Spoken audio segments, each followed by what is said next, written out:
আমি রাহুল, আপনারা দেখছেন দুই বন্ধু রান্নাঘর চ্যানেল।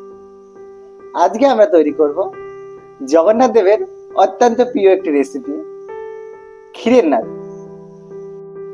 ক্ষীরের নাড়ু তৈরি করার জন্য উপকরণ হিসেবে আমাদের লাগবে দুধ, চিনি আর আগে থেকে গুঁড়ো করে রাখা গোবিন্দভোগের চালের গুঁড়ো। আমরা এখন কড়াইতে দিয়ে দিচ্ছি দুধ।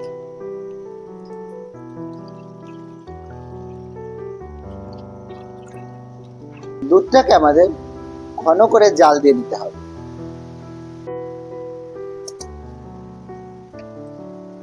দুধটি যখন 1 লিটার থেকে হাফ লিটার হয়ে যাবে, তখন সেই পজিশনে তাতে দিয়ে দিতে হবে চিনি।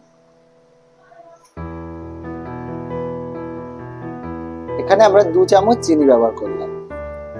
চিনিটা আপনারা স্বাদ অনুসারে ব্যবহার করবেন।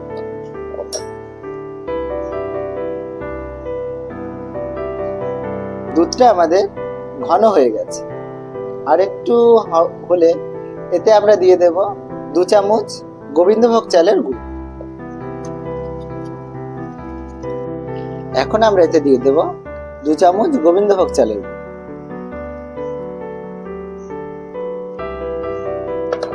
এবার দুধের সঙ্গে চালের গুঁড়োটাকে খুব সুন্দরভাবে মিশিয়ে নিতে হবে। চালের গুঁড়োটা দেবার পরে ক্ষীরটাকে অনবরত নাড়তে হবে, নয় নিচ থেকে লেগে যাওয়ার সম্ভাবনা আছে।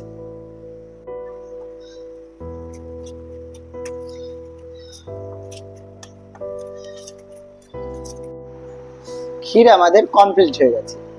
এবার আমরা ক্ষীরটিকে নামিয়ে নেব।